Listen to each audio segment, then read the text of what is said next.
봅니다. 예수께서 모든 도시와 마을에 두루 다니사 그들의 회당에서 가르치시며 천국 복음을 전파하시며 모든 병과 모든 약한 것을 고치시니라. 아멘. 오늘 예관대로 우리 지동춘 목사님께서 우리 교회 부임하셔서 부임 설교 생명사역을 통한 회복과 부흥이라는 제목으로 우리 앞으로 목회 전반적인 과정에 있어서 중요한 메시지가 될 줄 압니다. 오늘 말씀을 통해서 많은 은혜를 받고 앞으로 교회가 크게 부흥될 수 있도록 하나가 되시기를 바랍니다. 나오실 때 할렐루야 합시다. 환영하는 마음으로. 네, 할렐루야. 네.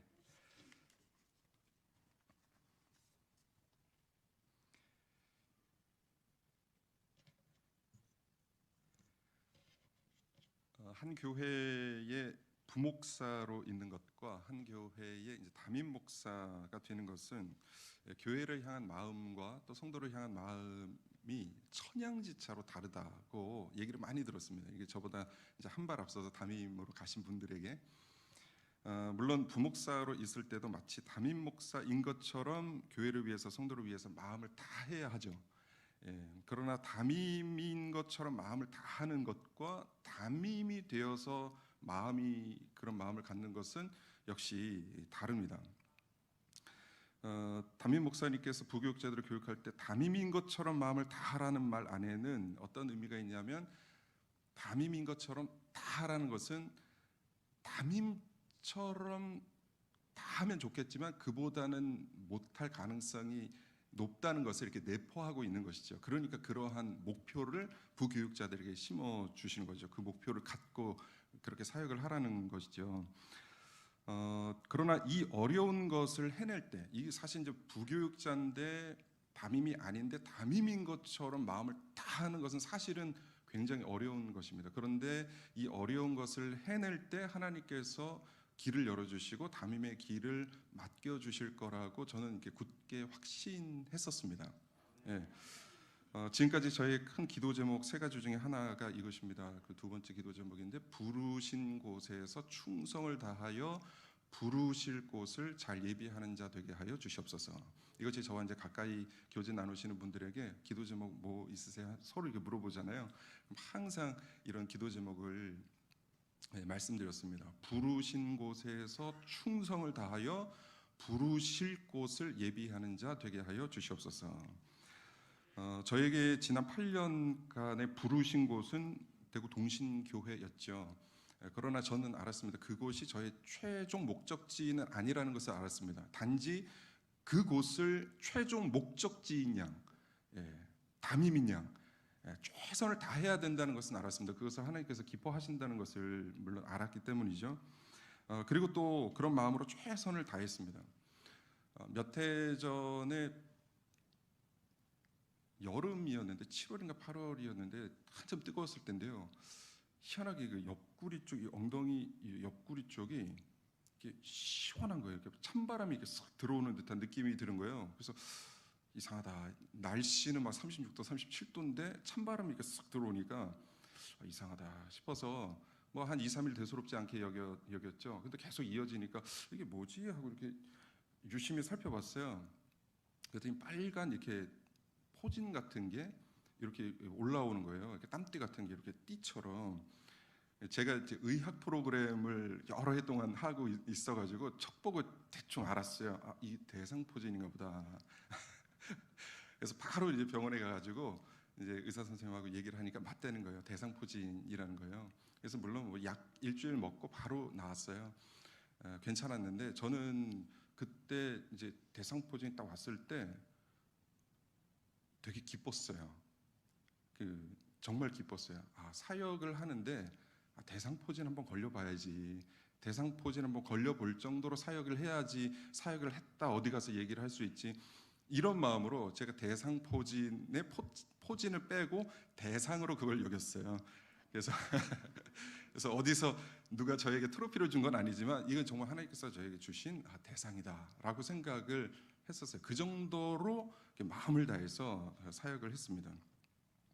그래서 부족한 점이 물론 많았겠지만 그래도 하나님께서 그렇게 충성되게 뭔가 해보려는 그 제 마음을 기특하게 여기셨던 것 같아요. 그래서 부르신 곳에서 충성을 다했기 때문에 하나님께서 이제 부르실 곳을 예비하셨는데 그 부르실 곳이 강북 성산교회입니다. 예. 그래서 제가 강북 성산교회에 이제 오면서 얼마나 기쁜지 모릅니다. 사실 제가 저의 기도 제목은 부르실 곳을 예비해 달라는 큰 틀에서만 이렇게 기도한 것이 아니라 그보다는 조금 더 구체적인 기도를 해왔습니다. 그런데 이것은 기도라기보다는 예언이라고 해도 될 것 같습니다. 저는 지난 5년간 7곡을 마음에 품고 지내왔습니다. 그래서 제 주위에 가까운 사람들은 제가 항상 얘기하던 것을 지금도 기억을 해요. 제가 항상 나는 7곡에 갈 것 같다. 나는 7곡에 가야 된다. 이런 말을 제 주위 사람들에게 늘 이렇게 했어요. 그래서 얼마 전에도 이제 제가 7곡 강북 성산교회 간다고 하니까 가까운 사람들이 또 와서 목사님 정말 7곡 하더니 진짜 7곡 가시는군요. 이렇게 얘기를 하더라고요. 그래서 정말 신기하더라고요. 제가 2017년부터 7곡에 대한 마음이 있었습니다. 주위 분들은 많이 물어보세요. 왜 7곡에 그렇게 마음이 있었느냐? 제가 2017년이면은 총신 신대원 3학년 때인데 3학년 2학기니까 딱 요때죠.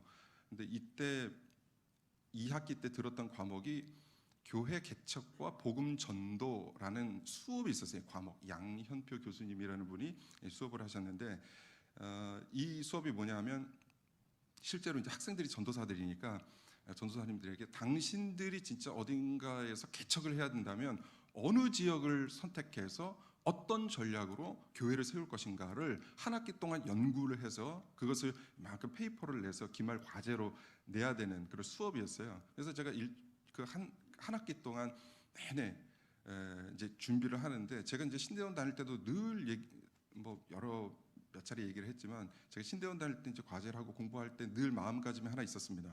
과제를 과제되게 하지 말자. 그러니까 과제를 막 시간 없어가지고 대충 해가지고 막 내지 말고 과제를 하나 하더라도 진짜 진지하게 한번 해보자라는 마음으로 정말 열심히 한 학기 동안 준비를 했어요. 그때 제가 이제 지도를 쫙 펴놓고 선정한 곳이 이제 7곡이었어요. 그래서 7곡을 그때부터 이제 하나님께서 마음을 주셔서 늘 7곡 가야 되는데 7곡 갈 것 같은데 이런 마음이 항상 있어서 주위 사람들에게는 내내 막 7곡 얘기를 했었죠. 근데 정말 신기하게도 하나님은 말한 대로 하나님께서 이루시는 거예요. 우리가 말하면 여러분 말씀을 하면 그냥 대충 말씀하시면 안 돼요. 이것을 하나님께서 다 듣고 계시는 거예요. 네.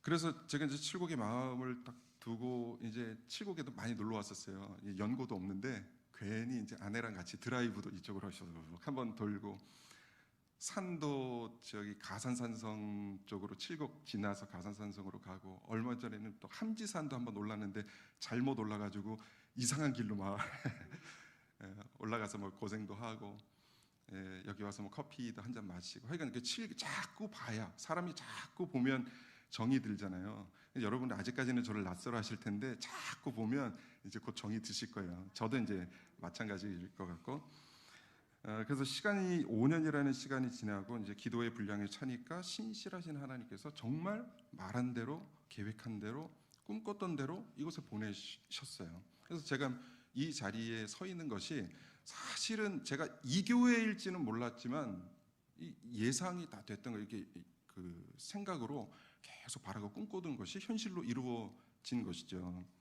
민수기 14장 28절 말씀 제가 참 좋아하는데 읽어드릴게요. 여호와의 말씀에 내 삶을 두고 맹세하노라 너희 말이 내 귀에 들린 대로 내가 너희에게 행하리니.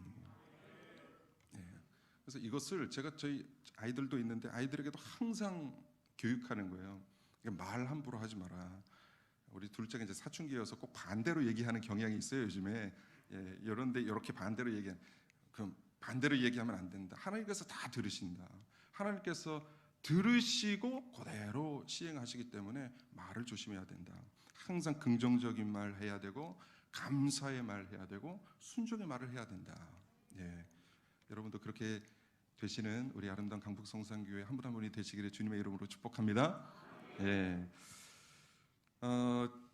그래서 제가 5년의 기도 응답에 하나님께서 이곳에 보내셨기 때문에 제 마음이 사실 정말 얼마나 기쁜지 여러분 잘 모르실 거예요. 네, 기도하고 기도 응답 받으면 그것처럼 기쁜 게 없어요. 네, 제가 너무너무 기쁘고 지금도 굉장히 확신에 차 있습니다. 이게 제가 가는 길이 허투루 제가 뭐 인간적인 생각으로 A, B, C 중에서 A를 고르고 B를 고르고 C를 고른 게 아니라 하나님께서 기도 응답으로 보내셨기 때문에 확신이 있는 거예요.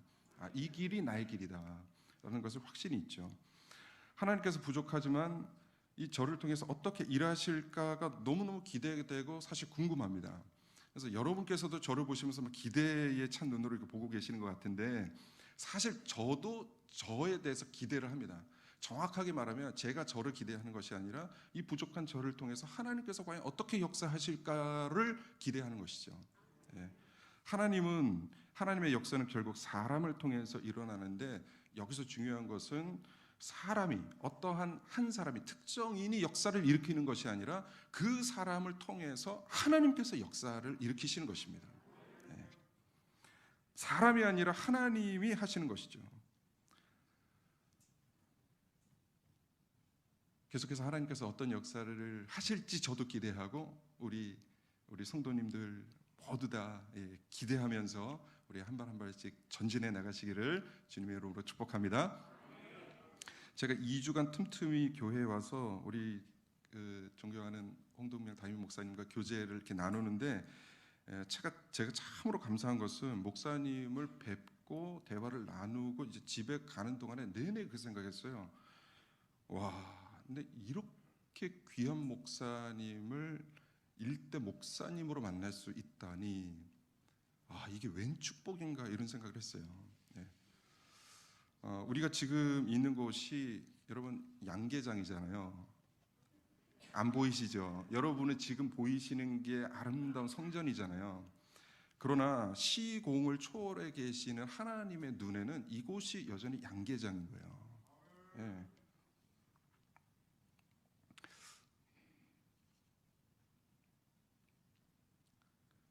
그 양계장에서 무릎 꿇고 눈물로 기도하시고 그 하나님과 씨름했던 그 담임 목사님의 그 사투가 여러분 과거가 아니라 현재인 것입니다. 2000년 전에 예수님께서 십자가 위에서 피를 흘리실 것이 과거의 사건이 아니라 현재이듯이 예수님의 능력은 과거가 아니라 현재이듯이 담임 목사님께서 그 눈물을 흘리시면서 양계장에서 개척을 하신 그 눈물의 기도가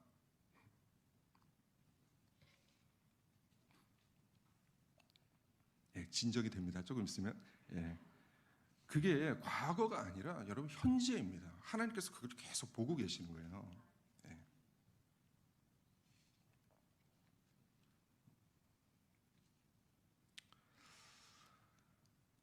저희 가족은 이제 수성구에서 이제 칠곡으로 이제 다음 달 이사를 하려 합니다. 이제 한 달 후에 이제 이사를 하게 되는데 어떤 분들은 이제 수성구에서 칠곡으로 가면 마치 뭐 어떤 희생을 막 되게 하는 것처럼 그렇게 얘기를 하시는 분들이 몇몇 분이 계세요. 근데 저는 그런 이야기를 들을 때마다 사실은 막 죄송하고 몸둘 바를 모르겠어요. 근데 희생은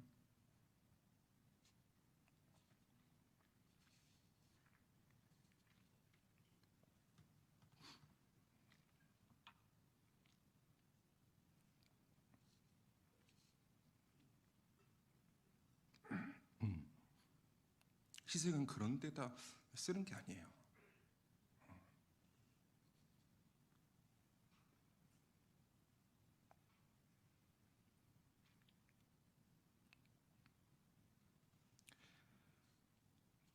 희생은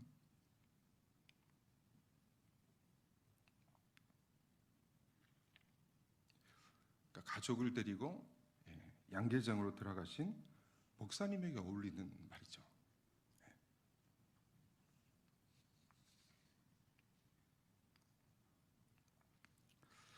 그저 좋은 기업 다니다가 은혜 받아서 큰 교회에서 사역하고 이렇게 귀한 교회에 담임으로 온 사람에게 쓰는 말이 아니에요.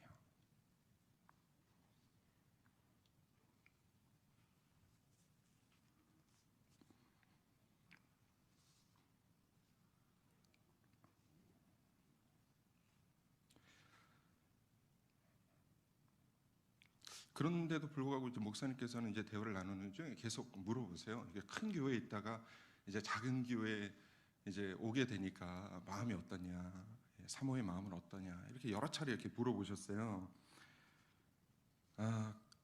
그러니까 교회 사이즈 때문에 조금이라도 이제 제 마음이 헛헛한 마음이 있지는 않을까, 이게 염려하시는 그런 마음이셨던 것 같아요.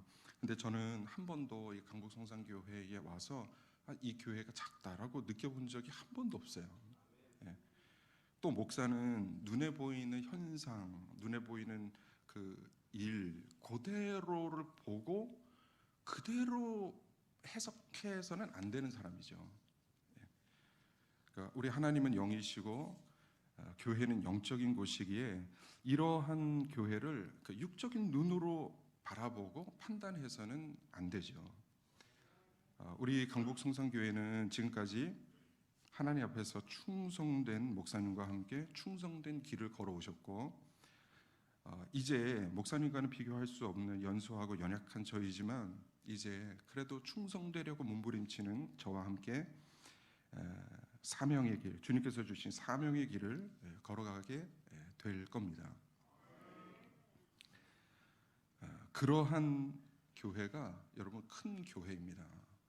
큰 교회는 어떤 건물이 커서 큰 교회고 사람이 많아서 큰 교회가 아니라 우리 하나님은 크신 분이고 하나님께서 주신 사명은 너무나 큰 사명인데 그 사명을 잘 감당하는 교회가 큰 교회고 하나님 보시기에 1등인 교회인 줄 믿습니다. 이제 제가 담임이 이제 되니 이제 저를 중심으로 하나님께서 주신 사명을 이제 감당해 나가셔야 하는데, 제가 앞으로 이 귀한 교회를 어떻게 섬겨 나갈 것인지를 여러분 간단하게 말씀을 드리려 합니다. 제가 이제 강북성산교회의 생명사역을 펼쳐나갈 것입니다. 생명사역은 복음으로 사람을 살리고 키우고 고치는 사역입니다. 이 사역은 마태복음 9장 35절의 말씀처럼 우리 예수님께서 하늘 영광 버리시고 이 땅에 낳고 천한 이 땅에 오셔서 우리와 함께 더불어 지내시면서 우리를 향해서 펼치셨던 사역이 생명사역입니다. 마태복음 9장 35절 제가 다시 한번 읽습니다.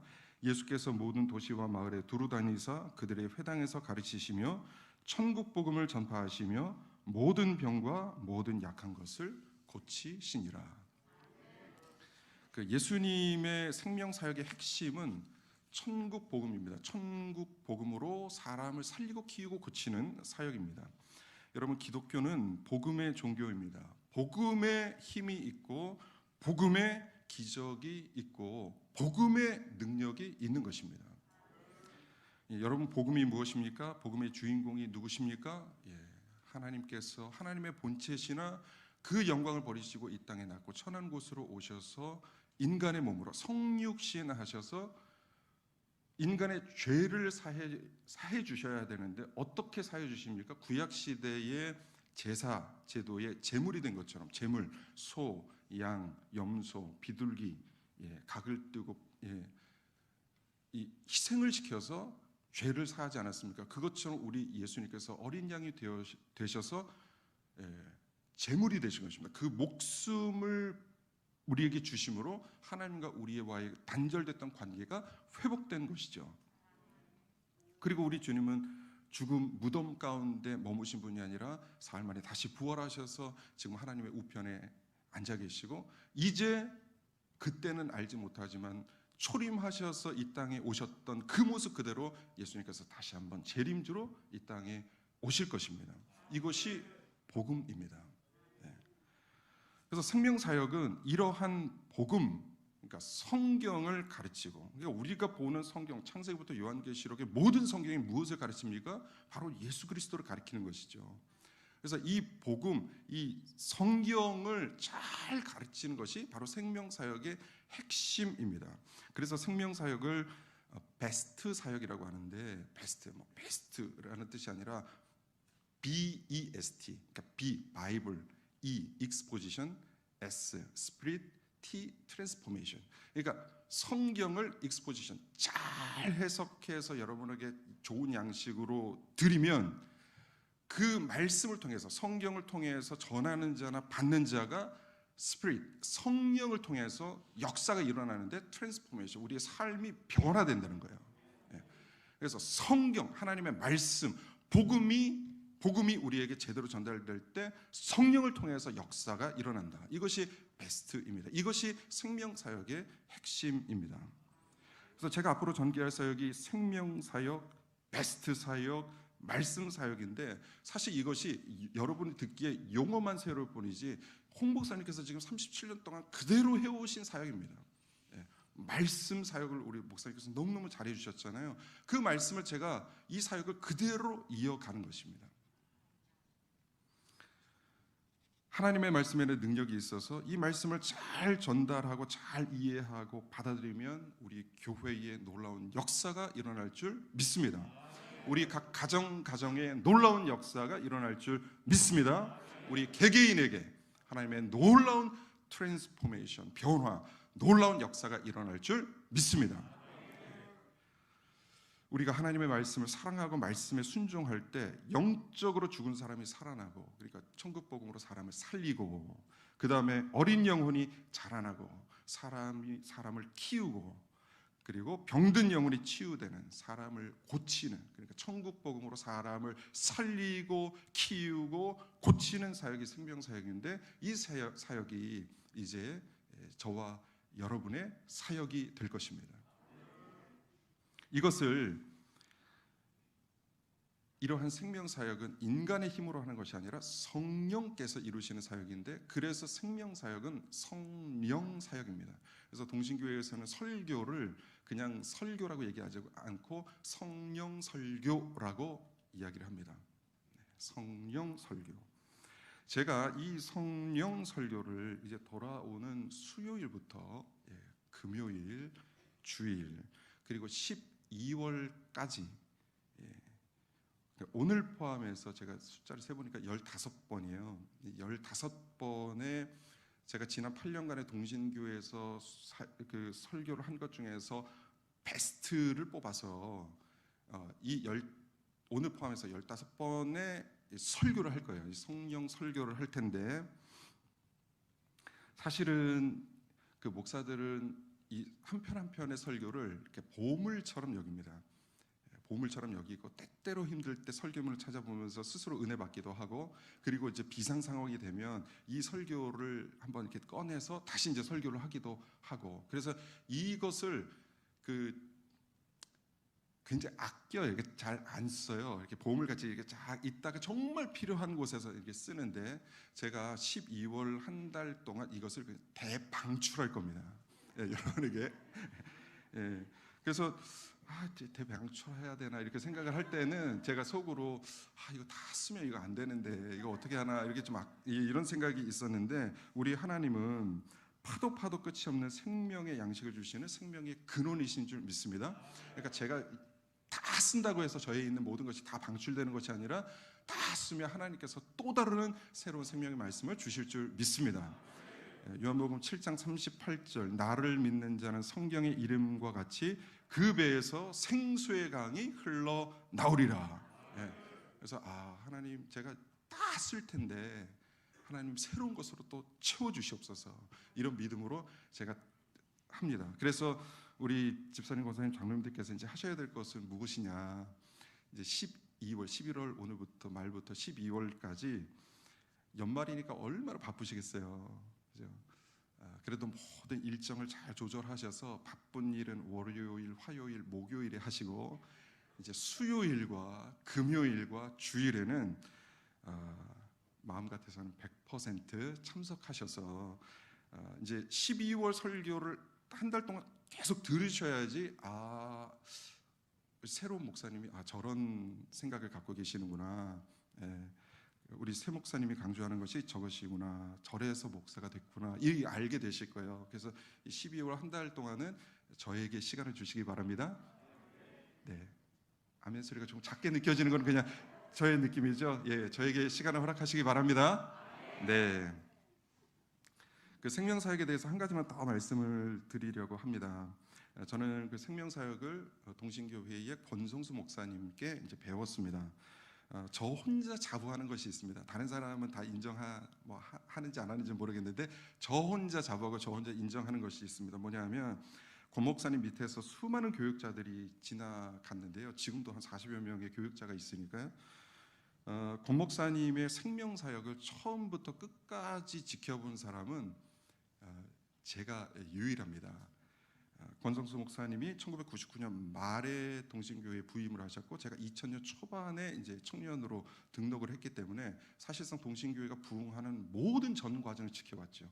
그러니까 생명사역이 태동이 되는 것이 아니라 태동되기 전부터 담임 목사 은퇴하실 때까지의 모든 과정을 지켜봤습니다.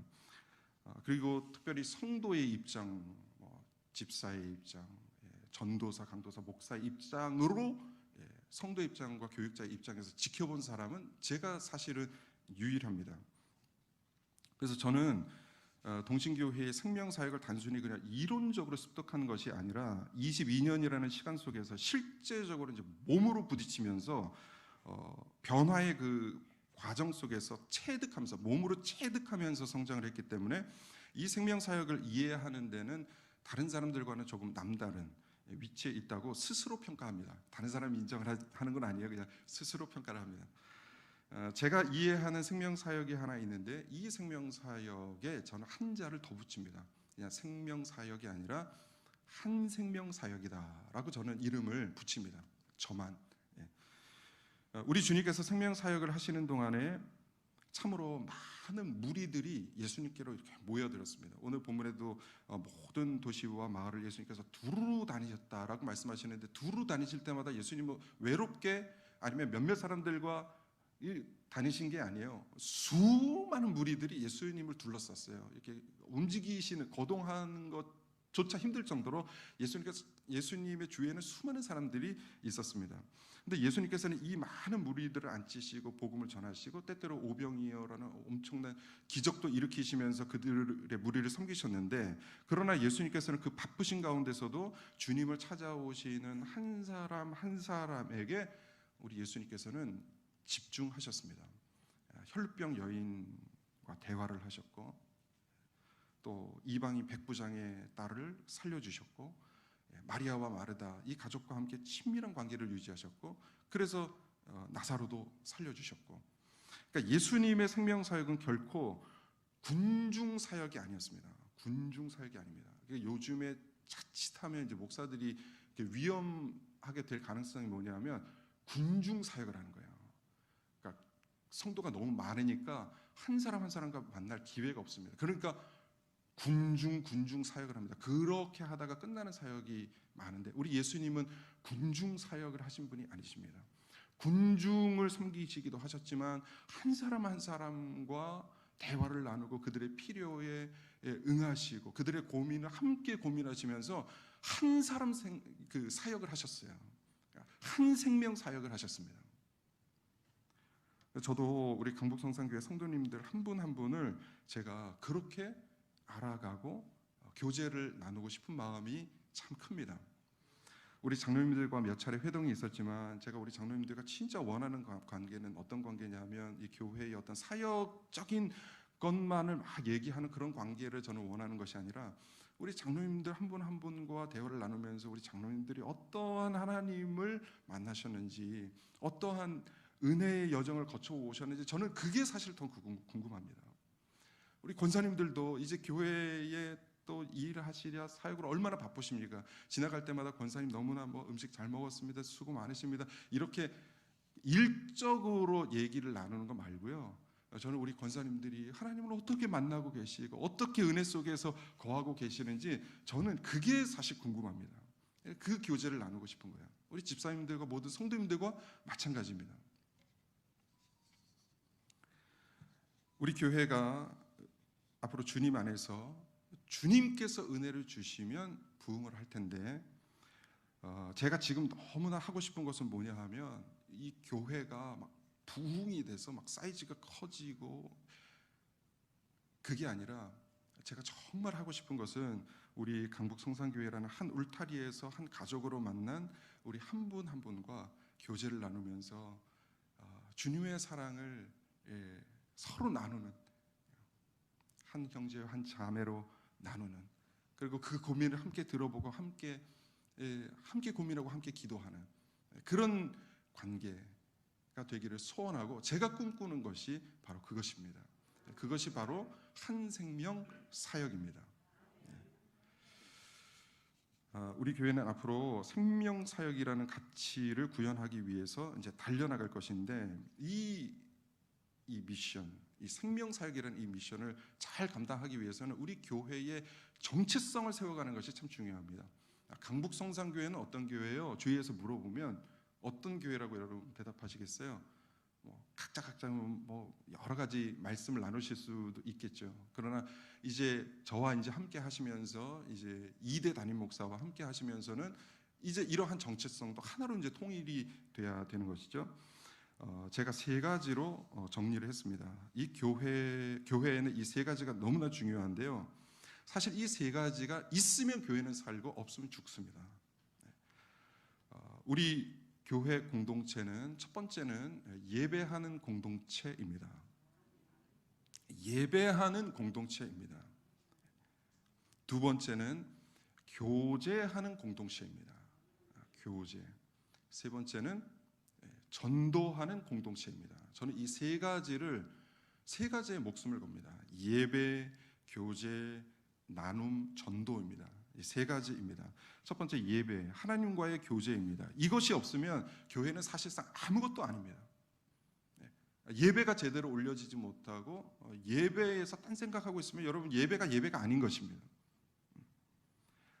예배를 통해서 은혜가 내려오고 예배를 통해서 축복이 내려옵니다. 예배를 통해서 회복이 일어나고 예배를 통해서 부흥이 일어날 줄 믿습니다. 그러니까 예배가 중요합니다. 그래서 많은 성도님들께서 이제 제가 새 목사로 왔으니까 저를 어떻게 도와주실까 막 생각을 하실 텐데 여러분 뭘 도와주실 게 사실은 없어요. 뭘 도와주시겠어요? 예배입니다.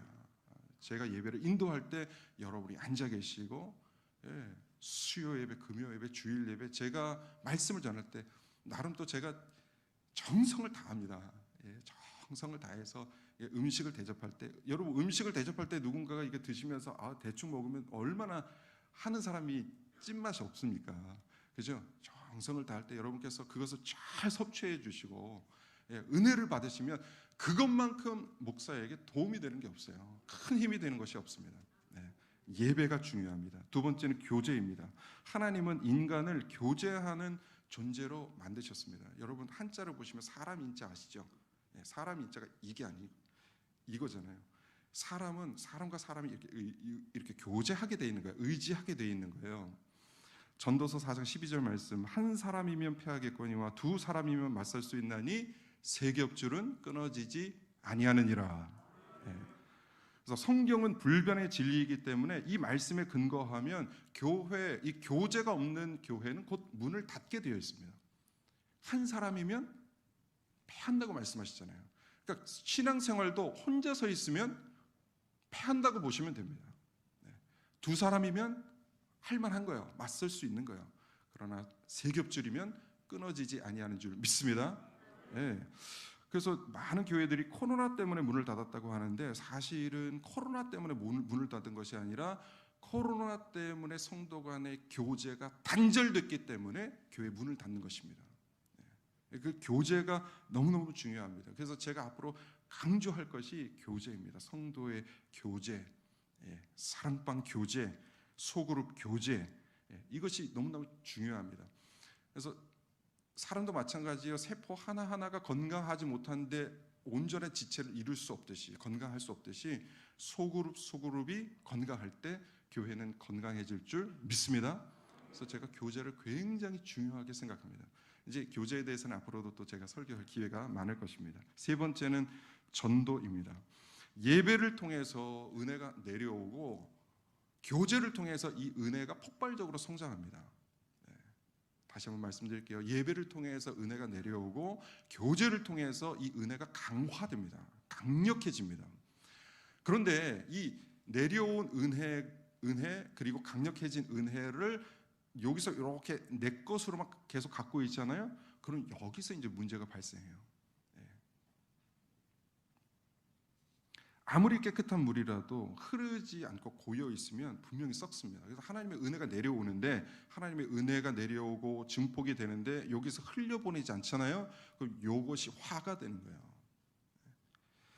제가 목사가 된 것도 이것을 깨달았기 때문에 그렇습니다. 어느 날 성령께서 강하게 저를 역사하셔서 너무너무 은혜를 많이 주시는데, 하나님께서 이 깨닫게 하시는 이 말씀을 보면 제가 천재가 된 듯이 하나님께서 다 깨닫게 해주시는 거예요. 그런데 이 놀라운 은혜의 말씀을 내가 누군가에게, 나만을 위해서, 가족만을 위해서 이렇게 사용하고 있으면 이것이 곧 나에게 화가 되겠다라는 것을 깨닫게 하셨어요. 그래서 사실은 두려운 마음에 신학대학교를 가고 목사가 된 것입니다. 이 깨달은 말씀을 전해야 되기 때문에. 이게 흐르지 않으면 썩습니다. 흐르지 않으면 받지 아니함만 못합니다. 저뿐만 아니라 모든 성도들도 마찬가지입니다. 하나님께서 여러분에게 축복을 막 허락하시는데 이 축복을 흐르게 하지 아니하면, 우리가 받은 축복 중에 가장 최고의 축복이 무엇입니까? 복음을 깨닫고 천국 백성이 된 축복이죠. 이 축복을 깨닫고 전하지 않으면 그것이 화가 된다는 거예요. 복음은 흘려보내고 또 우리에게 주신 선행은 흘려보내야 되는 것이죠. 그러니까 흐를 때 하나님께서 계속해서 축복을 부어주시는 줄 믿습니다. 이 세 가지입니다. 우리 강북성산교회는 어떤 공동체요? 예배하는 공동체. 두 번째, 교제하는 공동체. 세 번째, 전도하는 공동체입니다. 이 세 가지입니다. 이것을 미국 웨스트민스터 신학대학원의 에드먼드 클라우드 교수라는 분이 있습니다. 교회라는 책에서 이렇게 이야기합니다. 교회의 가치, 교회가 구현해야 할 세 가지 가치를 이렇게 표현합니다. reach up, reach in, reach out. 그러니까 reach라는 말이 이르다, 도달하다 이런 뜻인데, reach up, 하나님을 향해 있어야 돼요. 우리 교회는, 성도는 reach up, 하나님을 향해 있어야 되는 거예요. 이게 예배예요. reach in이 뭡니까? 교제예요. 교회 공동체 안으로 들어오고 사랑방 안으로, 그 구역 안으로 들어오는 거예요. 이게 reach in이에요. 여기서 은혜가 증폭되면 그대로 있으면 안 되고 어떻게 해요? reach out, 바깥으로 흘려보내야 되는 거예요. 이게 그 웨스트민스터의 에드먼드 클라우드 교수가 간단하게 정리를 했어요. reach up, reach in, reach out. 이거예요. 이것이 교회가 건강해지는 방법이고 성도의 신앙이 건강해지는 방법입니다. 확신합니다. 그래서 이 reach up, reach in, reach out을 앞으로 우리 교회 홈페이지에도 이렇게 쫙 대문에다 걸어놓을 거고, 그다음 주보에도 항상 걸어놓을 거고, 이것은 앞으로 계속 갈 거예요. 그래서 우리 성도님들도 계속 기억하셔야 돼요. reach, R-E-A-C-H 맞나요? reach up, reach in, reach out. 이 세 방향의 활동을 꾸준히 해갈 때 하나님께서 우리가 생각할 수 없을 만큼의 놀라운 축복을 우리 교회에 부어주시고, 우리 가정에 부어주시고, 개개인에게 부어주실 줄 믿습니다. 우리 하나님은 실수가 없으신 하나님입니다. 하나님께서 이제 저를 이곳에 담임으로 서 있게 하신 것도 우연이나 실수가 아닙니다. 하나님의 계획하에 있는 것입니다. 그래서 제가 앞으로 어떠한 크기의 교회를 만들겠다 이런 말씀은 드리지 않겠습니다. 저는 그저 우리 예수님께서 이 땅에서 하셨던 사역, 마태복음 9장 35절의 사역, 그 생명 사역, 천국 복음으로 사람을 살리고 키우고 고치는 생명 사역을 해 나갈 뿐입니다. 그 외의 모든 결과는 하나님의 주권에 달려 있습니다. 저와 함께 생명 사역을 통한 reach up, reach in, reach out, 예배 공동체, 교제 공동체, 전도 공동체를 만드는 일에 동참하셔서 하나님께서 이루실 놀라운 역사를 함께 만들어가는 축복된 저와 또 우리 강북성산교회 한 분 한 분 성도님들이 다 되시기를 주님의 이름으로 간절히 축복하고 기도합니다. 아멘.